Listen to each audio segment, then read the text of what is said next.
So as I said, you're all very, very welcome, and we are so excited now. And we know that the webinar we did earlier, the hour just absolutely flew by. So hold on to your seats because there's a lot of information coming your way. Okay, so before we actually really get going with the information, we'd like to just kind of get a feel for our audience and where you're coming from. So what we'd like to do is, using your chat box again, is just get some yeses in the chat box for any of you who are currently using any form of systematic phonics program with your students in your classroom. Yes, we've got yes from Erin and Charlotte. Lots of yeses coming in. Okay. Good. So a lot of you will be very yes. familiar with synthetic phonics, and it's mainly synthetic phonics that we know other big programs that have been used. And you can type in the name of the program you're using. That's no problem. That would give us a good yes, idea. we've got. Yes. Okay, fantastic. So the second question then is that even if you're using a fantastic program, are you finding that some students that you're working with are failing to meet the expected levels of reading and spelling, despite the excellent delivery that you're doing and despite best efforts from you, from them, probably from the parents coming in saying, you know, we're doing our best, it's still not working? Yeah, lots of yeses. Yes is coming there. Okay, fantastic. And the last question before we get going is, okay, so if that's the case, are you looking for something that can be easily added to your teaching toolbox so you can actually help those struggling students? Oh yes, that was a very quick yes. Please, definitely, absolutely. Fantastic. Well, obviously that's the name of the program, that's the name of the webinar, and yeah, that's why we're here. So that's absolutely fantastic. Great. Brilliant. So there's going to be a bit of an interactive webinar. We are going to take you through some exercises, so do stay with the screen. Sometimes I know I've been on lots of webinars myself, and you're kind of listening to it in the background, you know, but actually we're going to take you through some really practical exercises on this. But beforehand, we hope it's okay for those of you who've never met us before, that we just go ahead and introduce ourselves and explain a little bit of our background and our journey in terms of actually how we got here. So I'm going to hand you over to Paula. And I think we're going to go now, aren't we? We are going to turn on, as lovely as I'm sure it is to see us, but now you can see our pictures, so you know what we're looking at. Thank you. Okay, well, I'm Paula Monti, and I'm a retired school principal, or head teacher as we say in the UK, with over 35 years experience in primary education and also adult literacy. Now, as you can imagine, I've used or come across pretty much every scheme, approach and program that's been introduced since the 1980s. Yes, I was there teaching at that time. I've always had a passion to help children who are struggling, and you know, I was constantly searching for answers, and I got good results. My last school was judged outstanding, and we were known as a dyslexia friendly school. I was known as a head who would be prepared to try anything that might make a difference. But still, there were some bright children who struggled with those basic skills. Sadly, it wasn't actually until after I retired that I met a wonderful lady called Olive Hickmott, who told me about the process that she had in fact developed, and this is what we're sharing with you today. Now, Olive introduced me to Sarah, and Sarah and I just clicked, and we decided we just had to get this out into education, and we've spent the last kind of years really finding out more about the neuroscience in particular behind it, all the details, and developing courses that are suitable for educators. So retirement has gone through the window, and I'm now devoting these last years of my life, hopefully I've got many more to come, to help spread the word that there is something out there that can make a profound difference to children's learning. So I now work as a learning coach and a trainer. I'm based in the UK, as I said. I've trained staff in over 30 schools, but I've run courses at the Helen Arkell Dyslexia Centre, and I see private clients, and some of those are referred to me by the Dyslexia Research Trust. So, you know, I'm just so excited to be talking with you all today, you know, fellow educators, and I just can't wait to share our work. Thanks, Paula. And can I just say, somebody has said they can't see the other screen, is just saying, Paula, yes, we've actually shut our videos off. So you will just see the names on the side, and so that you can focus on the PowerPoint presentation. Absolutely. So my name is Sarah Haboubi, And my most important job is I'm a mum of two boys.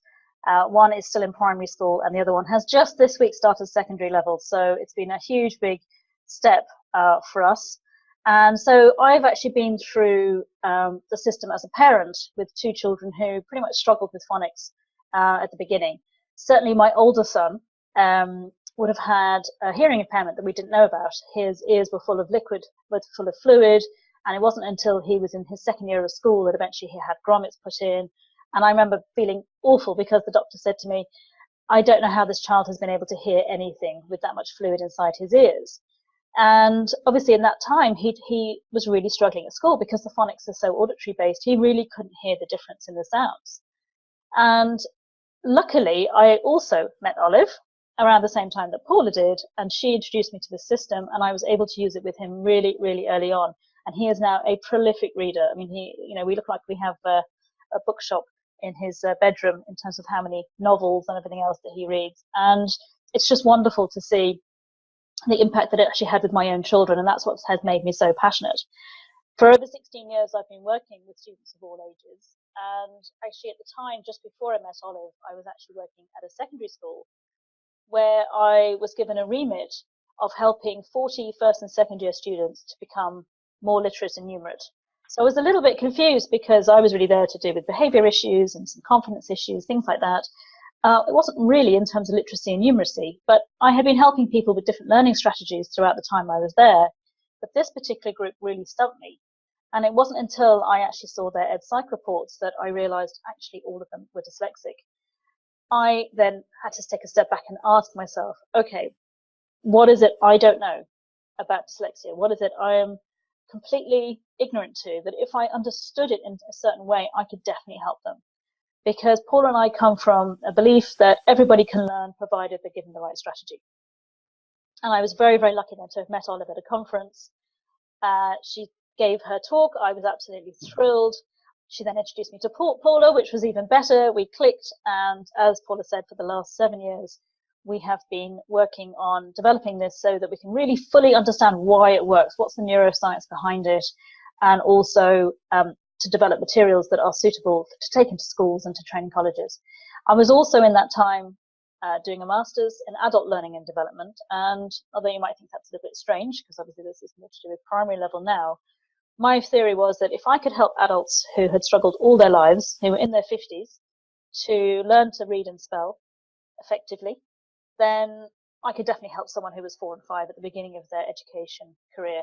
And within 4 weeks, my research volunteers were all able to spell, and their reading improved dramatically as well. And I didn't spend a lot of time with them, so I know the results from that level were really quite incredible. I was also very, very lucky to have met Shay McCarthy, who is the principal of a primary school here in Ireland, and he offered me his school to run a pilot. And we actually had 3 schools in the end, that all the staff were trained, and that was in 2013. His school, to this day, from that moment when they did their training to this day, continue to use the process and have had some really quite outstanding results. There is an interview that I've actually done with Shay that's on our website, and you can watch that. It's about 15, 20 minutes long. But I know that in one child in particular really stood out for us, who had scored in the 14th percentile on her standardized reason test the year before. This was introduced in the October of the following academic year. And then when her final test scores came out for that year, she had gone up to the 84th percentile. And she was diagnosed as dyslexic. In fact, her whole family were. So we know it works one-to-one. And now we also know from the pilot and from working with schools, we now have, I think, over 60 schools in the UK and Ireland that have been trained. Staff have been trained in one way or another with this, that it absolutely works as a fantastic add-on. So I'm a learning coach too. I'm a trainer. I work with schools and do open courses. I'm also an international speaker, travel around the world, discussing this with different groups, which is fantastic, including Australia and Dubai. I'm based in Ireland, but I will basically travel, put it that way, for this in order to get it out there. But it's much easier to be able to sit at home and talk to everyone around the world this way instead. So before we talk about what the content of the webinar is, we want to be really, really clear what we're not saying. So what we're not saying is that you're going to need lots of new and expensive resources, which tends to happen when a new process or system comes out. We're going to have to throw everything out and buy all this new stuff. We will not need that with this. This is a magic bullet. It's going to work for every child. Well, no, because that's the whole point, is that there isn't one system that works for absolutely everybody. It's a set of tools that an educator needs, and this is just another tool. It just happens to be extremely effective. This is not an alternative to phonics, and we're not asking you to get rid of your existing phonics programs, which I'm sure you're all heaving a sigh of relief about. We don't believe in throwing the baby out with the bathwater. Let's keep what works really, really well, and let's add in some other tools too. So I hope you have a heaving a sigh of relief at that. So what are we saying? So on this webinar, what you'll discover is why phonics isn't the complete solution for all students. What's the missing link? We're going to discuss some of the neuroscience behind learning and the critical role that mental imagery plays in spelling and reading. We're going to talk about how this comes from a strength-based model, and we use a growth mindset, and both are really essential components to make actually any program work really well. And we're actually going to give you an overview of the actual process, the 5 stages for successful spelling, and how this in turn improves reading fluency. Okay, so a little bit of history here. The reading wars. Well, the story for many, many years has been really a big battle, a battle between 2 distinct camps. On the one hand, phonics, and on the other hand, the look and say or the whole word method. And each camp truly believing that their way is the best and the most effective for helping children learn how to read. Now, to a great extent, this war is now over. Current research and evidence is indicating that systematic synthetic phonics programs are the most effective way to teach reading. And yet we know at the chalk face that it isn't the answer for all students, as there is a consistent sort of 10 to 20% of children who are still failing to reach the expected levels of reading. And this is from test data in the UK and Ireland, but we see it worldwide, the figures for dyslexia and so on. Now, it's argued currently that synthetic phonics is the only way to teach reading. In the UK, we have to do it. It's first, fast, and only. And the idea is that provided enough instruction is given, eventually it'll work with everyone. But we do know that this simply isn't the case. And in fact, even Sir Jim Rose, in his very influential report, recognized that actually it won't work for everybody. There's a quote in there which says, "Success for some children can be elusive." And we say, well, actually, that's just not good enough. We need to be able to find different ways of helping children. So what are we saying? What is our core message? Well, we're saying absolutely. Current research is showing that synthetic phonics is the way to go. And that is currently in operation in most of the schools, certainly in the UK and in Ireland. We're also saying there is a place for whole word. For example, those tricky words, those sight words. We need to have some kind of visual whole word process that's going to help them learn those. And this is our unique contribution. This is what Olive Hickmott discovered when she was investigating dyslexia. There is a reason why synthetic phonics doesn't work for everybody, why the whole word look-say approach doesn't work for everybody. And there's actually the same missing link for both those systems, a vital underlying missing link, and that is effective mental imagery skills.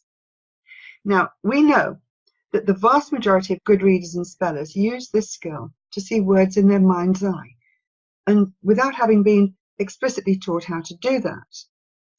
And for reading, this visual skill is absolutely essential in order to be able to move from decoding each word to then recognizing the word quickly, the rapid automatic naming.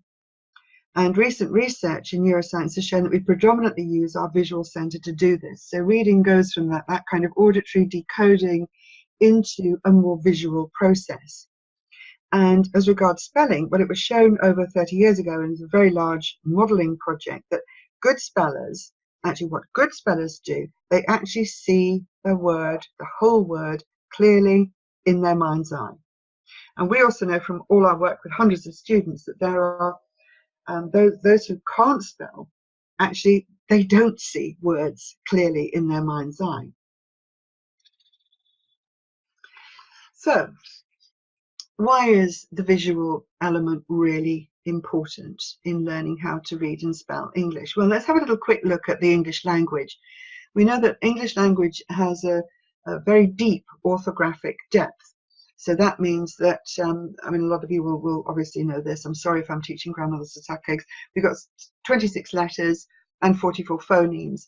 A shallow orthographic depth would be 26 letters making 26 sounds. And then, well, we've got over 250 graphemes. So it's really quite a challenge. And what happens is that when we're moving, using our orthographic mapping, for example, from the sounding out phase into being able to make the correct grapheme choice, well, what happens? Well, one of the most common problems is that students just get stuck at the stage of trying to spell words phonetically. One child recently, and she's actually aged 11, said, my teacher tells me to sound it out and then I get it wrong. Why do I get it wrong? And she was so frustrated because she'd learned her basic sounds, put great effort in to do that, and now her basic sounds just weren't giving her the right spellings. She was getting it wrong because she was not able to use her visual skills to learn the right grapheme. She was only relying on the sounding out system. So one of the things that we do is to help people understand their own learning experience. And what better place to start than with you? And this is one of the practical exercises which I'm going to hand over to Sarah to take you through. Okay, thanks, Paula. Yeah, so to start with, we're going to do a spelling test. Okay, so we're going to see, what's your spelling like? So it'd be great if you had a piece of paper and a pen ready. Okay, right, are you ready? No, we're not really going to test you. But of course, if you were in front of us and we were about to do that, I just wonder, how would you have actually felt? Just remember what it's like to be sitting, knowing that you're about to be assessed, and what happens inside your body. Some people get totally stressed out when they're about to be tested, and other people are like, yeah, come on, bring it on. Now I can show off. Or you may have just been somewhere in between. So actually, you might even put in the chat box how you felt. How did you used to feel when you were tested at school? Some of you will be the one biting your nails, and the other will be doing a fist pump, and the others will be like, yeah, that's fine, whatever it is, it is. If I get it right, I get it right. If I don't, I don't. Yeah, under pressure to perform. Under pressure to perform, absolutely. So great. Now, we are going to ask you to spell though, but not in a test, not for that reason, not for us to assess you, but actually for you to investigate your own spelling strategies. And most people, when they're really good at something, you just do it. You don't really think about how you're doing it. So I'm going to say some words, and as you hear each word and then you spell it or you attempt to spell it, I want you to really pay attention to what goes on inside your mind's eye. How are you actually spelling? So here are the 4 words. The first word is giraffe. The second word is thoroughly. The third word is xyresic. And yes, it's a real word, and the word is xyresic. And the last word, which is another real word, I promise you, is syzygy. I'll say it again, syzygy. Okay, so I hope you were paying attention to what happens inside your mind when you're spelling. And just to put you out your misery, here are the spellings. So xyresic actually means razor sharp, and syzygy means the alignment of planets, as in a solar eclipse. And I do promise you they are real words. But we hopefully had chosen words that you have never heard before. Okay, so have a little think. So what are your spelling strategies? Now we have spelling strategies depending on the word. So for example, when you have a word that you know really, really well, what did you do? Did you just know? Did almost your hand just write the word automatically without you having to think about it? Did it just fit in out? Did you see it inside your mind's eye? Did you try to sound it out? What did you do? What about when you spelt a word incorrectly? How do you know that? How do you self-correct? What are you comparing with what you've written with what's going on inside your mind? And what about spelling a new word? So, for example, if you hadn't seen or heard of the word zyrestic or syzygy before, how would you have had a guess? So we've got a few replies coming in here. And the big question is, of course, could you successfully spell without using mental imagery? So did we have some comments there, Paula? Yeah, somebody said it doesn't look right, and that's absolutely key. Yes. So thank you for that comment. It doesn't look right, absolutely. So the visual element really in evidence there. Absolutely. And just out of curiosity, did anybody get zyrestic correct? Oh, Yeah, visualizing how the letters look. Yep, excellent. Yeah, that's what we're all about. that's absolutely. Now, because we really went into the neuroscience behind learning and what's going on with reading and spelling, actually the really interesting thing is there's no specific reading or spelling center in the brain. Being able to read and spell are very, very new tasks that actually as a human brain that we can do. Spelling and reading are actually down to a human invention, the invention of the written word. So instead of actually having a specific part of the brain that has evolved to be able to do this, what we do is we actually use several parts of the brain together as a system. So this diagram actually comes from fMRI scans of fluent readers of their brains. So what's happening? And what was seen that fluent readers generally use 3 areas of the brain. So it's not just one area that's being used. So the first one is the Broca's area. So as you're looking at that diagram, the green circle is actually at the front of the brain. So this is as if you're looking at the eyes are at the front. And the Broca's area is all about articulation and word analysis. So that's the pronunciation. That's what you're analyzing when you look at a word. The second part is the parieto-temporal region, and this is to do with word analysis. This is actually the language center in terms of what does it mean. And then we have our third center, which is the occipital temporal region. And this is often called the word form area, or the WFA. And we use this particular part for rapid automatic fluid identification of words. So this is about recognizing the visual representation, the orthographic representation of a word, the whole word.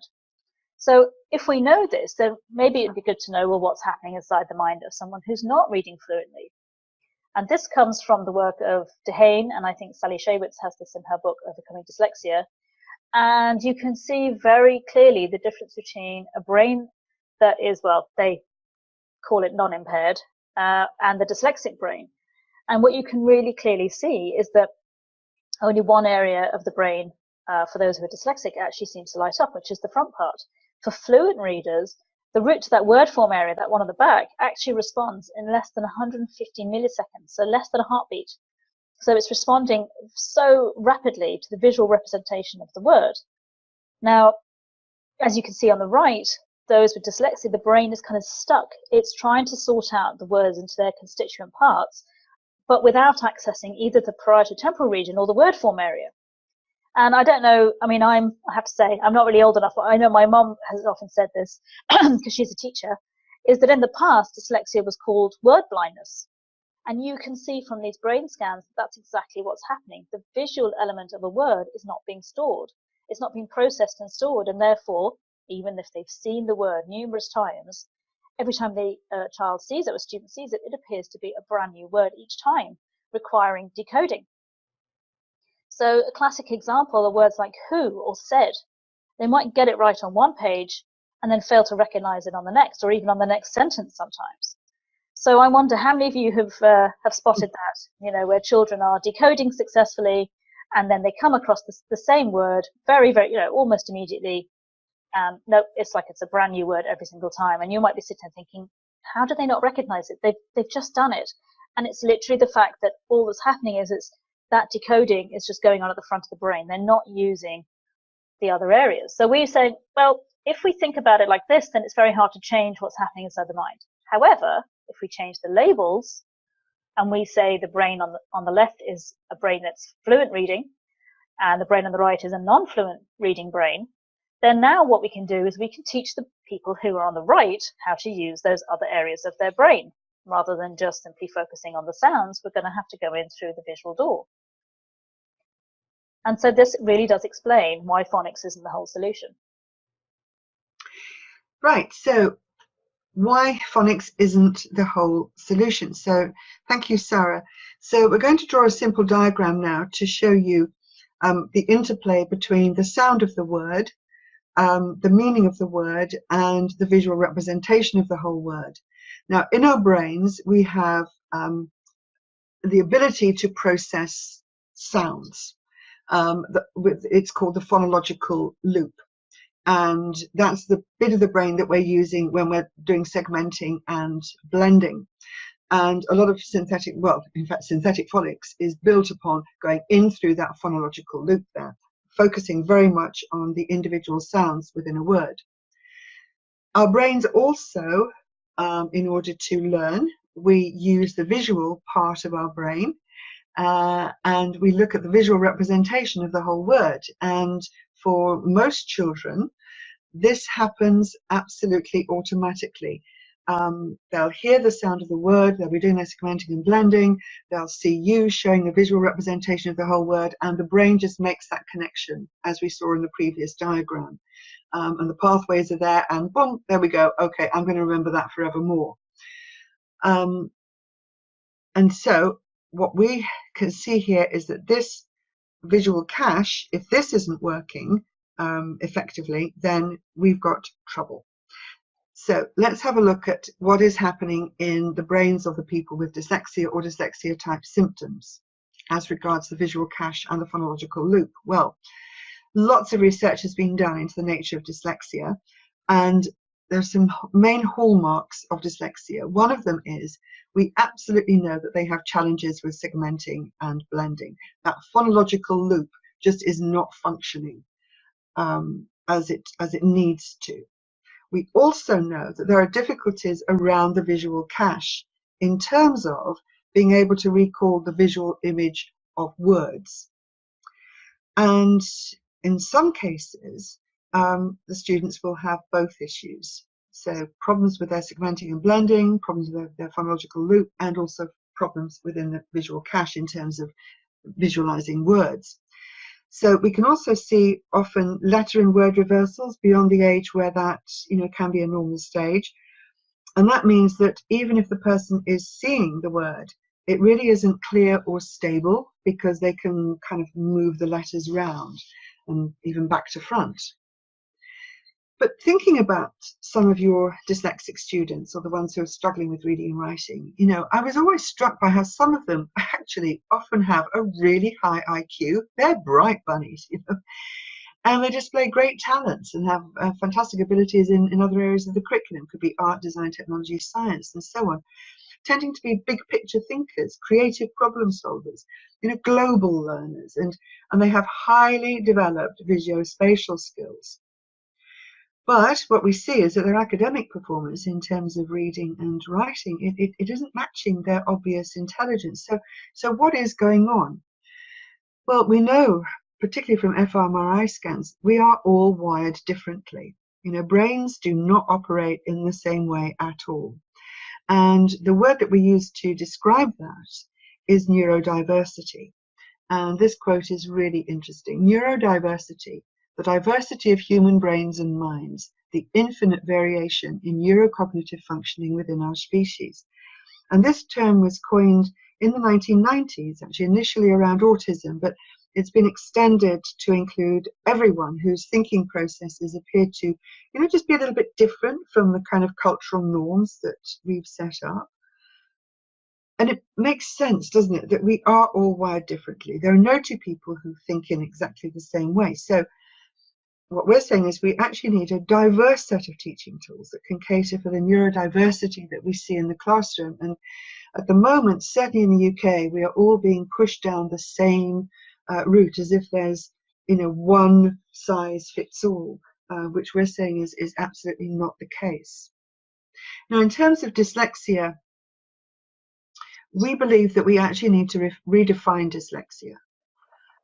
We don't see it as a disability. We don't see it as a learning disabled or impaired or any of that kind of negative language. And we want to really change the worldview of dyslexia. And this is our quote. We see dyslexia not as a learning disability, but rather as an expression of neurodiversity, it's pointing actually to a discrepancy between how a person is taught and how they learn. So we say that these students are not learning disabled, but rather in need of an alternative approach that matches their strengths. And Sarah's going to take us through the next part. Thanks, Paula. So as I said earlier, we talk about the strength model. That's the model that we actually use, and it's the basis of absolutely everything we do. So just to give a little bit of an explanation between the difference between a deficit model and a strength-based model, we've created this diagram. This actually came out of a bit of a bun fight I was having with somebody on Facebook in Australia, who just kept saying that phonics was still the best way to help people with dyslexia. And her final comment was, "There's nothing wrong with good old-fashioned hard work." Now, it took me about 2 days to calm down, didn't it, Paula, before I could formulate a reply that was polite enough.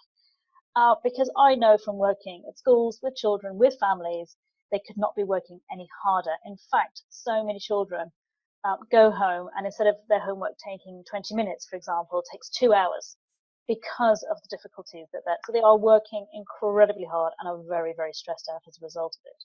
So the deficit model, it's generally the standard model used in most education systems, because it's all about, okay, well, if you can't do something, what are your weaknesses? What are your deficits? Let's identify where they are.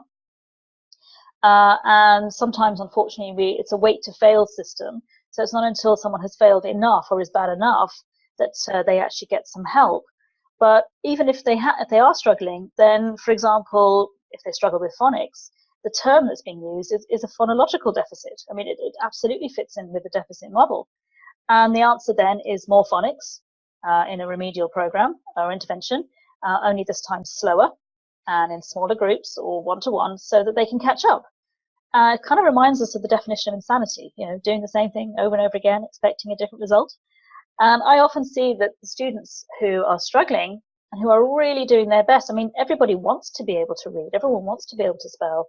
It's like pushing a huge boulder up a hill, and sometimes for their whole life. It's bad enough at primary school, but I know even from my son going into secondary, the confusion then of different classes and taking down notes and remembering names. I mean, it just compounds it and it becomes even bigger. And obviously throughout their whole life, they can really struggle with this. We, on the other hand, say, okay, if we go in through a different door, if we go in through their strengths, then the strengths-based model is actually about that. It's using existing pathways in the brain that are already really, really well developed, ones that it's actually easy for that person to use. And we know from research that those with dyslexia have fantastic visual spatial systems. So that's their strength. So that's our starting point. And we have just seen that once the student has learned how to learn in a way that really suits them the best, well, it becomes easy and then it's enjoyable. It's not such a struggle anymore. Their motivation has gone up. And any of you who are familiar with Carol Dweck's work on growth mindset, this really, again, has inspired us to, check our own core beliefs. And yeah, absolutely, they do fit in line with the growth mindset. Number one, everybody can learn, provided they're shown the right strategy for them. There is no one size fits all. That IQ and ability, well, it's not a quota that we're given at birth, but actually it can change and grow over time. In fact, I know Albert Binet, when he invented the IQ test, it wasn't for the purpose that it's used for now. It was actually to identify where students were struggling at that time in that system and what needed to be done. It wasn't as a fixed quota. And we know about neuroplasticity now, which means that the brain has this huge, enormous capacity for developing new and effective pathways. I mean, our brains are just absolutely amazing. We just need to know how to tap into them to unleash the learning potential. So what's the solution then? If phonics isn't the whole solution, what is the solution? Well, looking at the 3 areas of the brain necessary for fluent reading again, so we know we need the sounds of the word, we know we need to be able to recognize the whole word, we know we need to understand the meaning, then instead of going through the predominantly auditory route, why don't we go through the visual route? And for those students whose visual system is much stronger anyway, who are struggling with the segmenting and blending, this actually makes a lot more sense. It's also a more global approach to learning, more big picture. Again, it really matches with the way they're thinking anyway. So we're actually going to take you through how our process actually works. And essentially, there are 2 key elements. The first one is creating a stress-free, helping students essentially to create a stress-free, effective learning state. Now, not just for students. I know as a parent, I definitely need it. And the teachers I've worked with have really found this to be incredibly useful as well. And also to help the students learn how to use their mental imagery skills effectively for spelling and reading and what actually happens. Now, our full training takes about 14 hours, and we guide you through each of these stages and more in depth how to implement them with your, if you're working one-to-one or with your groups or in your classrooms. But we can still give you a really good overview of each stage, and so you can have a look. So, but before we get into the actual process itself, just want to give you a little bit more on the neuroscience side, which is the effect of stress on learning and memory. And this is why we have to reduce stress first. Okay, so this is the current model of memory.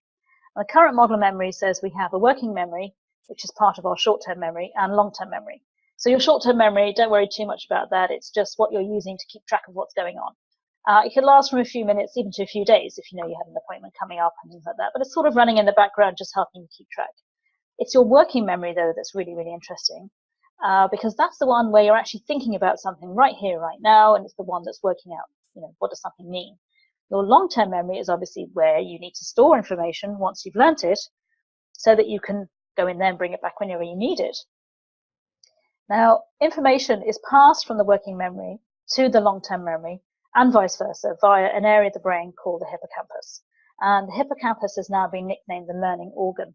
And that's because it's so essential to learning and memory. It's the route that everything goes through essentially for learning and memory. Now, when we're stressed, we have a neurotransmitter called cortisol, and it's a stress hormone. And when we're stressed, cortisol levels rise.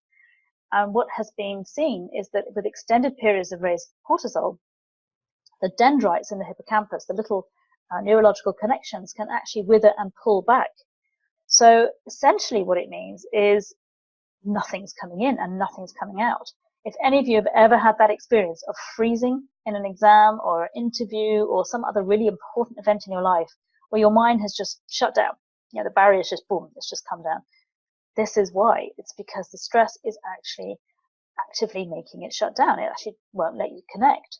I know I had a pretty horrendous experience in my first A-level physics paper, where despite it being my best subject, because I was so wound up and so stressed, I thought they were doing it in ancient Greek that year, and absolutely froze. And for 2 hours, kept thinking, I know this, but I just couldn't remember it. So stress can inhibit memory and learning. So the first thing we need to do is we need to help students reduce their stress levels. And for some students, this is it's key. And often we actually see students, once the stress levels have gone down, their learning just suddenly starts to improve anyway. For others, they need a little bit more of the system to go through. But without this, really nothing is going to work. So I'm going to hand you over to Paula, who is really going to take us through that first stage and help everybody get into a really effective state. Okay, thank you, Sarah. So we do know how stressed some of our students can get, but when we say stress-free, we don't mean completely horizontal or in trance mode. Now, there are many very good techniques out there, such as mindfulness, which schools are introducing. We like grounding as a technique for creating this optimal learning state. And that's a state where we want to have a relaxed body, but a really open and an alert mind. So this process not only helps to relax the body and, get rid of the negativity and create the optimal learning state, it actually helps the students control their mental imagery, and it stops words moving around for them. So we're going to try this out now, and then hopefully you can take this back and use it in your classes. It's best to start standing up, but we're fine. You can do it sitting down. That's not a problem. So first of all, just take a deep breath. Good. And just be aware of yourself, just sitting in the chair. And now just really please take your attention down to your feet. You might really want to close your eyes or keep them open as you choose. So your attention is now on your feet, feeling your toes against the ground, heels, the whole foot against the ground, just feeling that pressure of the ground supporting you. And now you're just going to imagine and think that you're going to send roots down, tree roots, as if you're a long, tall tree, sending its roots down into the earth, going through the earth's crust, deep, deep, deep into the earth's core, spreading your roots wide, strong, and deep, deep, deep down. Okay. So if you can't actually imagine them in distinct terms, just think about roots going down from your feet. Good. Okay, now we're going to breathe in and imagine, as you're breathing in, energy, fresh, strong energy is going to be coming up from the center of the earth through your roots, up into your feet, and then coming up, powering up through your body. Okay, when you're ready, we're going to take a deep breath in. And you might want to imagine the energy coming through your body with a color or a shape or a form, or just think of it coming through your body. And breathe in again, the energy coming up through your body, through your roots. Really good. Now some of your roots, we're going to be using them as down roots. I like to imagine them that they're going down my back, in fact, but you can imagine them any way you like. And the down roots are the roots that are going to take unwanted thoughts and feelings and stresses away from you. And they're going to be going down through your down roots into the earth to be recycled. So we're going to set up a loop where you're going to breathe in that fresh energy, and then breathing out, we send the unwanted feelings and thoughts down into the ground to be recycled. Okay, we'll just give that a couple of goes. When you're ready in your own time.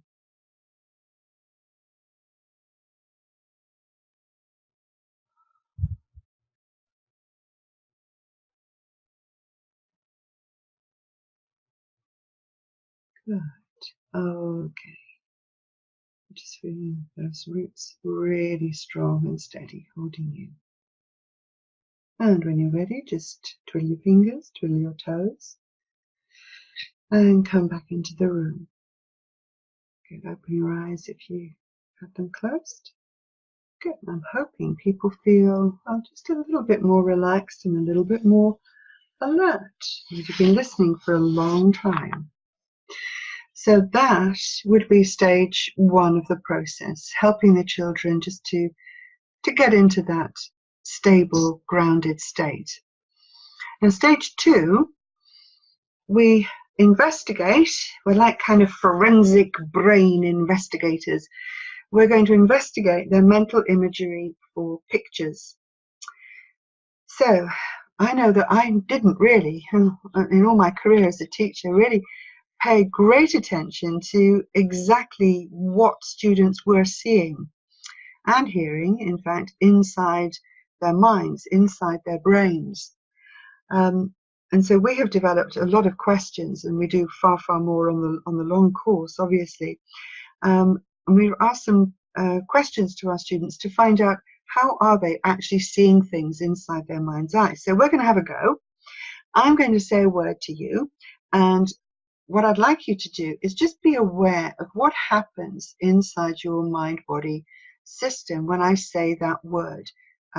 Any thoughts, any sounds, any pictures, whatever, what happens to you? Okay, I'm going to say the word cat. Okay, what happened for you? You might want to use the chat box actually just to say, what did you see? So what did you think of? You might have a cat yourself and think about your own cat, or you might have a box of kittens, or even a tiger, or a lion, a cartoon cat, or the actual word cat. Did you actually see the letters of the word? Or maybe you had, thousands of cats jumping and leaping around and climbing around all over the place. Or you might not have actually seen anything in terms of a distinct image, just had a kind of a feeling of catness. So what happened to you? If anybody has any interesting experiences? Yeah, Erin says she pictured her cat. Oh, right. Yes. And was it like a photograph still? Or we're moving? Can you keep it still? Or can you? Yeah. Okay. So we do find that students have very, very varied mental imagery, from not being able to see pictures at all, hardly at all, to having just really confused. Yeah, she said it's like a photo of her cat. Yes, lovely. And that's actually what we're aiming for. But you'll be surprised actually when you go back to school and start talking to some of your students about their mental imagery, how chaotic it can be in there. Does anyone have more than one cat? That would be How interesting. really Did empty it anyone have can be. loads of cats, or lots kind of going on in their image? That would be good to know. Or nothing. Or nothing. I've had somebody when I said cat. Yeah, I someone have said lots. lots. Okay, Henry. I remember asking a group of teachers once to think of, I normally use a cat, and one just said, "Nope, I just see red." And I said, "I bet you don't like cats." She goes, "No, I can't stand them." Couldn't even picture one. Absolutely. Yeah, so we have got someone here who has lots. Yeah, so for some students, their images are just moving all over the place and all sort of jumbled up, and it isn't sort of still like a complete still photograph. So we work with the students getting that mental imagery under control, so they're aware of their internal mental imagery, you're aware of their mental imagery and what they need to do to refine it, to make it really primed and ready for learning words. So stage 3 is spelling concrete nouns. I know a lot of work, it doesn't even really start with concrete nouns, but we do start with concrete nouns for a very specific reason. Because we're going in through the visual cache, and we're just going to come back to our favorite diagram here. So as we said, the dyslexic brain and many brains of children who are struggling with the segmenting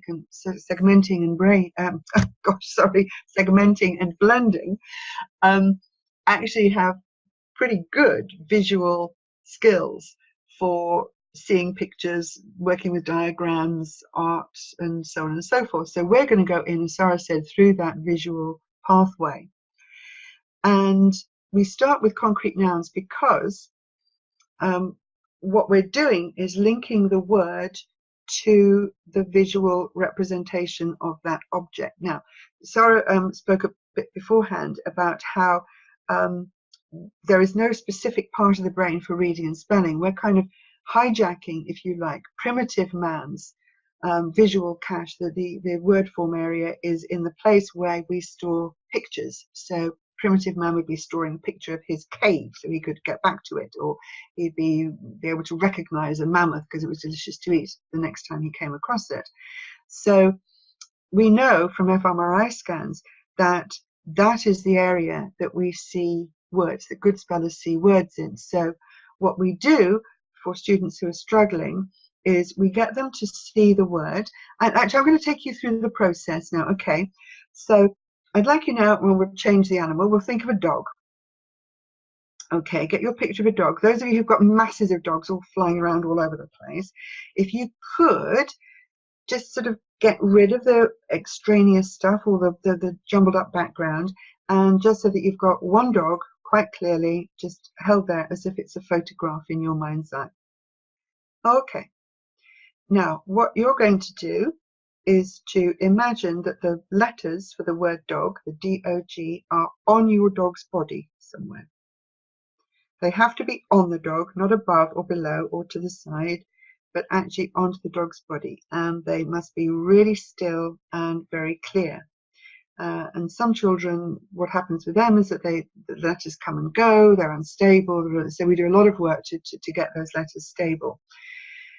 Okay, so check that the letter and the image can be seen together. Okay, now obviously for our students, we don't get them to just imagine the letters on there, we show them a post-it, and then we get them to take the letters sort of metaphorically from the post-it and put it onto their dog, so they've got that. So the reason we're doing that is we're kind of jump-starting the brain to see words in the same way that you just see a picture. So we say that if you can actually see a cat and you can see a dog, then you can actually see the word dog. Okay. So we're jump-starting that part of the brain so that we can jump-start the pathway to the visual word form area. Now, I think I can probably hear people saying, oh yes, but that's all very well if you can use concrete nouns, but what about all those other words? The tricky words, or once again, what do we do for those? Well, once we have really got those concrete nouns stable, what we do is we get rid of the picture. So we just ask the student to dissolve or get rid of, in whichever way, the picture of the dog, just leaving the letters in a very clean space inside the mind's eye. And once they've got that clean space inside their mind's eye, we call it the spelling wall, the whiteboard, whatever you like, they can come up with their own word. then we can do any word, because we're just going to look at the image of the word, and the brain is trained to see that image of the word as a picture, and then it goes straight into the word form area. Now, this is absolutely brilliant for those high frequency words. They need to get that visual representation of those words. Homophones, absolutely crucial, because otherwise, how are you going to tell the difference between see, there, and so on? So then, they can go on to practice all other words. Now, stage 5 is consolidation. Now, we see students go through stages 1 to 4 within an hour and a half. My fastest has been about 45 minutes. But to make this strategy an automatic skill, well, that does take practice. We need to revisit the words over and over and over again. So we recommend 5 to 10 minutes per day, around 4 to 5 words, revising the words that you've done the previous day and then introducing some new ones, and so on and so forth. Now, most students have mastered the process within about 4 weeks in terms of really getting the brain to understand that it's seeing words in the same way that the brain just sees pictures. And as in terms of the practice in the classroom, the children can do it even on their own. If they've got their words are written on their post-its, they could do it in pairs. They could do it with their learning support teacher if they have one. And the practice really is key to making it automatic and unconscious. And then you can free the working memory to deal with other tasks. And once they've mastered the process, they've really got that visual skill going, well, then, your phonics program, whatever phonics program you're using, then that's really going to work, because you've taught that brain to link the sound with the visual image, which is what your natural learners, if you like, the ones who just sort of magically seem to take off, and you go, wow, haven't they taken off? What's happened is that they've linked the sound with the image together. But in a dyslexic brain, they haven't done that. They need to be explicitly taught. Once they've got that, then your phonics program can just storm ahead. So, okay, so we've talked a lot about spelling, not so much reading, but in fact, successful spelling can lead and does lead to fluent reading. And our jump-starting process, it teaches both spelling and reading simultaneously, because if you can learn to spell the word, if you can learn to write it, then, and it's fully formed in your word form area, then you're going to recognize it when you come to reading it. And as the student's word bank increases, so obviously their vocabulary increases and their fluency. And reading, of course, we know it's not only about decoding, is it? It's about making meaning and remembering what we've read. And we know from research the most effective way to do that is to use mental imagery. So you can go on to teach them how to use their mental imagery as they're reading, so that they can remember that. So the outcomes that we see, well, it's absolutely amazing. I mean, I've had, parents, bursting into tears, when they suddenly see a child who's been struggling for years and years suddenly light up and say, oh, is that how you do it? Okay, you mean I see words in my mind's eye? Okay, well, okay, I can do that now. And as a result of that light bulb moment, yes, of course, we see improved success in spelling. We see more fluent reading and enjoyment of reading. But I think almost more importantly, I suppose, is that greater confidence and self-belief, is they now know how to learn. They know that it wasn't them just being stupid. So many of them grow up thinking, there's something wrong with me. I've got a disability. I've got to be taken out of class. What is wrong with me? Why can't I do that? And they know that it's just that they didn't have this missing skill that other people just seem to have naturally. And so once they've got that greater belief in themselves as learners, then, well, of course, they can go on to be independent learners with greater motivation. And of course, that's absolutely what we as teachers want to see for our students, isn't it? So our ultimate aim.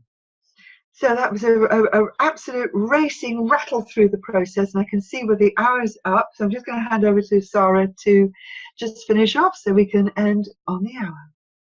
Fantastic. Thanks, Paula. And yes, it really was. We tried to cram as much information into that hour as possible to really give you a good taste of what this is all about. And as I said at the beginning of the webinar, we are actually going to stay online. So if you have time and you would like to stay online, you're more than welcome to. We're going to be here. We will, if you have any questions, this is your opportunity. You can ask whatever you like, and we will do our best to answer it. We're also going to give you an outline of what our new online course for educators actually entails. What does it look like? What will you get out of it? What will it do for you? And of course, it wouldn't be an online webinar without an amazing offer at the end. So we will be giving you a great offer. So we really, really hope that you have enjoyed this webinar. It's given you some new insights into the minds of your struggling students, what can be done to really help them. And if you're unable to stay, then of course you're more than welcome to still be in touch with us. You can contact us through the website, which is jumpstartinglearningskills.com, and also we have a Facebook group that you're welcome to join. And if you're staying with us, then let's have a look at some questions. So we have one. Yeah, lovely comment from Judith just come through. Judith just saying it makes sense. Do you know? Fantastic. It absolutely makes, you know, the teachers they go, of course, you know, absolutely, this is the missing link. So, you know, that moment when, you know, your reception class should just get it. And yes, when they get it, it's the sound and the visual are coming together. And for those children who don't, it isn't. So we need to teach it to them. So thank you, Judith. Absolutely, it makes sense. But, oh dear, it's hard getting the word out there, isn't it, Sarah? Another one. Thank you very much. Really very interesting and helpful. Thank you, Claire. Right.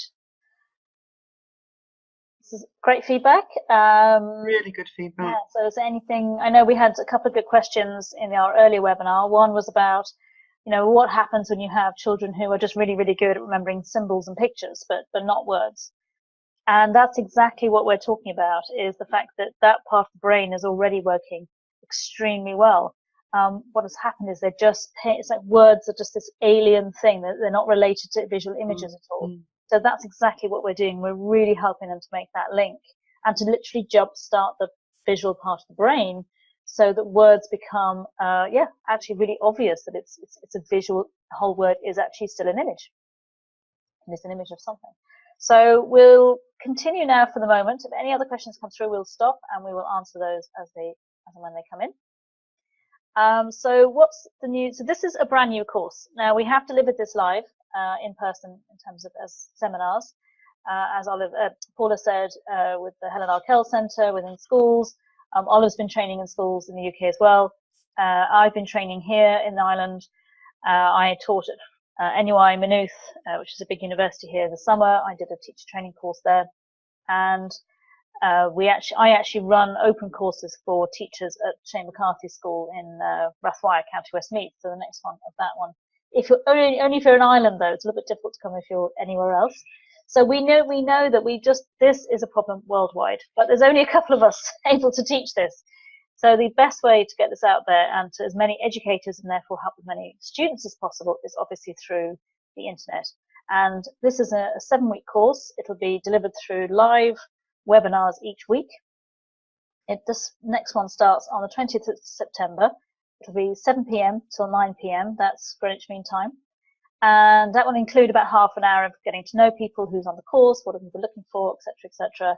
All of the webinars are recorded, so if you can't make them, you can still have access to them as soon as they've been recorded and put up onto the website. This course is intended to be incredibly interactive with really, really practical activities. So you can apply them immediately to your students. So as soon as you've done the webinar and you've listened to it, the next day in your classroom, you can start working with students. This isn't a theory-based course, although we do give you neuroscience and evidence from research. It's very much a practical one. And to really help you as well, we're actually going to do group coaching throughout the course too. So we'll do an hour and a half of training. That'll be your main webinar, and then there'll be half an hour of Q&A and any experiences you want to share with the rest of the group, any questions that have come up, because there are always questions. The process looks very, very deceptively simple. So the skills and everything else that are actually required to really make this effective, that's what we teach, and that's why we teach it over 7 weeks. We get you to practice each one, really go in depth, really iron out any issues that come up, and give you clues and tips and hints in terms of how to actually do that. Now, because of the interactive nature of the course, spaces are very, very limited. We're actually limiting it to only 30 people.